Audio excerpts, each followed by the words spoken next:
So we started the chapter topic of epistasis the last day, and to remind you once more, I have come to this part that epistasis is a gene that does the masking. The gene that does the masking is the epistatic gene, and the gene whose effect is masked is the hypostatic gene. Further, in the previous class, we had done two examples of epistasis. One was the recessive epistasis and the other the dominant epistasis. In recessive epistasis, what we saw? We saw that one recessive pair could mask the effect of either the capital B or the small b. Okay. So, when we had this recessive pair, what we got? We got yellow coat color. This was what we did the previous day. So, one recessive pair is masking the effect of a capital B allele or the effect of a small b allele, but it has to be a homozygous recessive pair. Now, when we moved on to dominant epistasis, if you remember, one dominant pair, be it in the homozygous or the heterozygous form. So, there can be two doses of W or there can be one dose of W. One dominant pair is able to mask the effect of the other allele. So, it is masking the effect of capital Y or it is masking the effect of homozygous YY. So, this was dominant epistasis. Today, we move on to another two examples of epistasis. One is the duplicate recessive epistasis and other is the duplicate dominant epistasis. In case of duplicate recessive epistasis, the example that has been shown here is that of Physa heterostroca. So, these are snails, as you can see, snails. So, this is Physa hetero. So, we are talking about the snails. Now, this phenomena was first identified by Robert T. Dillon and Amy R. Wethington. In case of duplicate recessive epistasis, we have to assume that two recessive alleles at either loci are capable of suppressing a phenotype. What does that mean? So, two recessive alleles. So, if we look into the allele composition, this is one recessive allele, this is the other recessive allele. So, two recessive allele, we have two sets of recessive allele. The two sets of recessive allele, if they are present in their recessive condition, will mask the effect of the other. For example, if we have capital small a condition, it is masking the effect of B, capital B. And again, if we have a small b combination, it is masking the effect of capital A. Okay. So, in this case, just a second. So, in this case, if I put, let me remove this one. So, in this case, as you can see, capital A, small a is masking the effect of capital B and small b is masking the effect of capital A. So, the recessive allele, both the recessive alleles, hence duplicate recessive, both the recessive alleles are capable of masking the allele at the other locus. So, here also we are getting albino, albino, albino. Now, let us look at the genetic consideration. What is the gene interaction that is happening? Now, albinism is the absence of pigment and is a common genetic trait in many plants and animals. Now, pigment is almost, we saw the case of the Labrador dogs last day, when there was a production of pigment and the deposition of pigment on the hair shafts. Now, pigment is almost always produced through a multi-step biochemical pathway. So, in case of albinism, there is a gene interaction. Now, what is the gene interaction? Now, let us look into this particular picture. We have a dominant phenotype, capital A is the dominant allele and small a is the recessive allele. Now, capital A present in one dose or two dose. So, be it in the heterozygous or the homozygous format is able to produce enzyme 1. The enzyme 1 that is produced by capital A converts compound A to compound B, and if there is a capital B, then only the compound B can be converted to the compound C. So, only if there is a capital B is that the compound B is converted to compound C. So, to have this typical pigmented snails, we need to have the full pathway of conversion from compound A to B and from compound B to C. So, for conversion from compound A to B, we need to have a functional set of capital A allele, and for conversion from B to C, we need to have a functional set of capital B allele. So, when we have a capital A allele and a B allele combination, as you can see here, we get the pigmented phenotype. Clear? So, this is what we get, the pigmented phenotype. Now, let us imagine that we have the small a genotype. The small a genotype cannot produce the enzyme 1. So, if there is no enzyme 1 produced, then there can be no compound B, no compound C. As a result, all the snails are having only compound A, and the color is it's a albino. So, when they have this combination, as you can see now, it's a albino.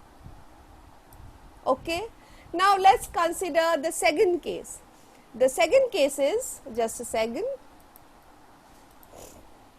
when we have a capital A allele and the combination is a small bb allele. This is the combination. So, in this case, capital A allele, the product of capital A allele can convert compound A to compound B. This step is done. But see, this is also an intermediate white color. This is also an albino. This is not the pigmented form. So, this is also an intermediate albino. Now, since the other allele set is BB, small b, small b, small b, small b is not able to produce enzyme 2. So, the conversion of compound B to compound C does not occur, and when we have this kind of combination, a capital A and a BB in the other allele and the other locus, what we get? We get this kind of intermediate albino snails. So, you look at the combination. So, we have a capital A and 2 BB, again it is albino. Okay. So, this is the second set. Finally, if we do not have either capital A or capital B, so the snails are with now this combination, this and this. Now, if you look into the scenario, capital A cannot produce enzyme 1. So, the pathway stops here itself. So, what we get? We again get these albino snails, and as you can see, the albino. So, as you can see, so phenotypically all the three ratios, phenotypically all the three ratios are giving me albino. So, there are 7 albinos and 9 pigmented. So, this is the duplicate dominant ratio. Now, moving on to another example of duplicate dominant ratio, you will be able to understand this very clearly now, since we have done a very similar example like this. This is the, as you can see, this is another example. Now, this is, as you can see, there is a white variety and a purple variety. And if we look into this example, where did that one go? If you look into this example, there is a precursor white pigment which is converted into an intermediate white pigment which is converted to a purple end product. Just like the story of the snails, the capital C codes for a enzyme that converts the precursor white into the intermediate white, and if we get the intermediate white product, then the P codes for enzyme which converts the white to the purple product. So, to have a purple product, we need the presence of a C gene and we need the presence of a P gene. Okay. Now, what happens if there is a small c and a small p? Now, just very similar to the previous case, if we have a small c here, no enzyme is produced, so we get only the precursor white. Okay. So, this is the first condition. So, when we have a small c combination, it is white. Small c combination, it is white, because there is no point in looking into the other side. Here only the precursor is not converted to intermediate because of the absence of the enzyme. Hence, we get white. Now, what happens if we have a small p combination? We have a small p combination and we have a C gene. The C gene is capable of producing the enzyme which is converting the precursor white to the intermediate white.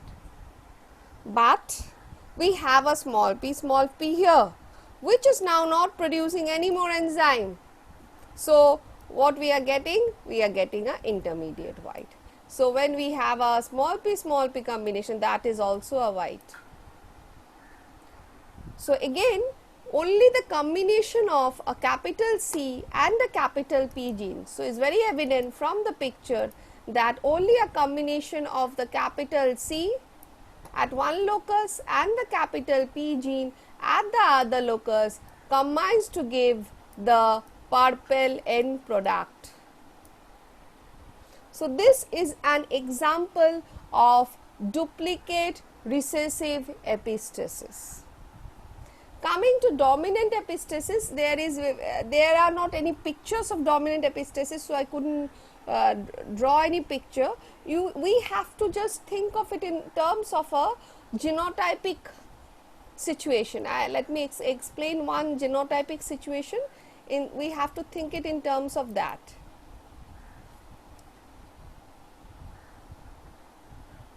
Let's look into this picture.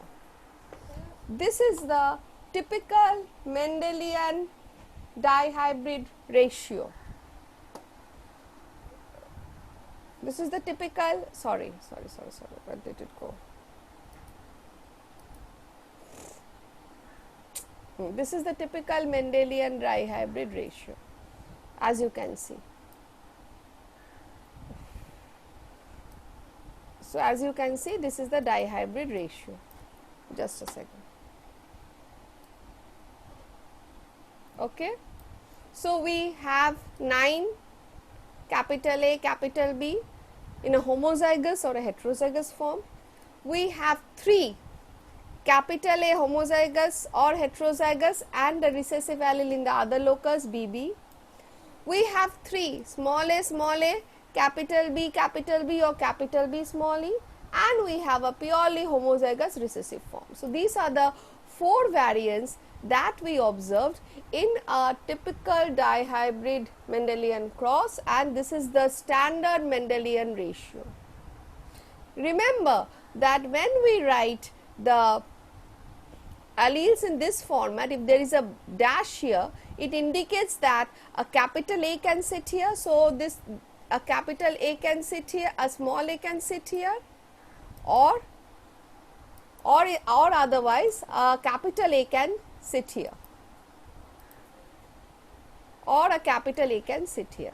So, since we do not know that whether a small a is sitting or a capital A is sitting, hence it is written as dash.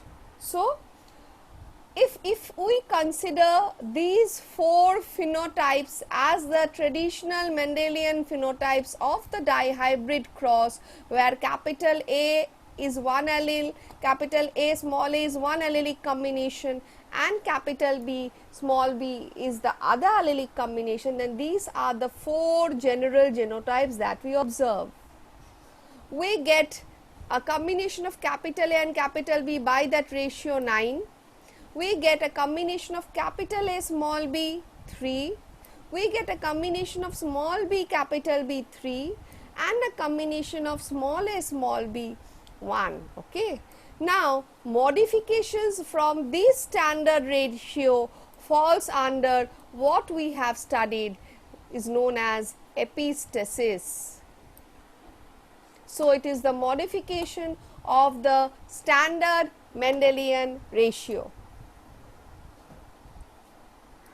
Now, I was talking about duplicate dominant epistasis. Duplicate dominant epistasis means that the dominant allele in either of the locus will mask the effect of the other allele. So, if there is a capital A, it will mask the effect of capital B, and if there is a just a second. If there is a capital A, it will mask the effect of small b, and if there is a capital B, it will mask the effect of small a. So, the phenotype expression of capital A, capital B, which is 9, stands for this one also and for this one also, because we do not get the expression of the small bb allele or the small aa allele. So, in case of the duplicate dominant, A is epistatic to capital B small b and B is epistatic to capital A small a.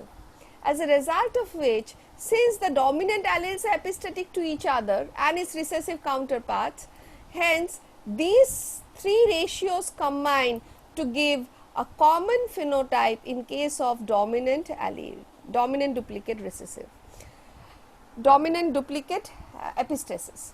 So, if you add up these three, whatever phenotypes this three produces, they combine to give a one phenotype in case of dominant duplicate epistasis, and we get the ratio of 15:1.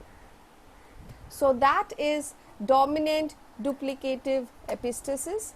I said you that today I will tell you another example which is not a part of your syllabus, but since we have done with epistasis, let me just show you one more picture that is associated with alleles, that is sex limited and sex influenced traits. Sex limited traits and sex influenced traits, we have to keep in mind the genes associated with these traits are basically in the autosomes, because if the genes are in Y chromosomes, then they are not expressed in females. So, that is, or if the genes are in X chromosome, they are expressed in both males and females, we know that. So, those genes are known as sex linked genes. Okay. So, the genes present on the X chromosome or the genes present on the Y chromosome are known as sex linked genes. But what I am talking here today is sex limited and sex influenced. Sex limited genes, first let me talk about sex limited genes. Now, these genes are autosomes that appear or affect a particular phenotype, that is, they are present on the autosomes, but they appear in one sex, that is, they are active in one sex, but inactive in the other sex. For example, milk production in dairy cattle, the genes involved in milk production are operative in females but not in males, even though the males have the genes. Similarly, appearance of horn in certain species of sheep. Males with genes have horns, but females with genes for horns do not have horns. So, these is sex limited. The genes are present on the autosome, but based on what sex that is, the genes are expressing accordingly. The other case is the sex influence trait, which is very much like sex limited trait, but are again controlled by autosome. The traits appear in both the sexes. Mind it, in case of sex limited, cows produce milk, a bull doesn't, a buffalo doesn't, okay. But in case of sex influenced, the expression occurs, but the peculiarity of the situation is that the allele is dominant. A recessive allele becomes dominant in case of one sex and recessive in case of another sex. Let me explain it with an example, it will be easier for you to understand. Let us look at the baldness gene. So, males have a tendency to become bald, okay. Now, there are two genes, so this is the female, this is the mother, she is having B plus combination, and this is the homozygous recessive father with the bald gene. He is homozygous for that bald trait. Now, from the mother there are two gametes and from the father two gametes, and now we are having the next generation. Interestingly, if you look into the next generation, as you can see, this is a heterozygous, isn't it? And B plus is dominant to B. In this particular example, B plus is dominant to B. So, B plus is dominant to B, but B plus is dominant to B. It is observed in case of a female, no problem. Yes, B plus is dominant to B. The female is not bald. But as you can see, in case of male, B has become dominant. So, the recessive allele has become dominant in case of male.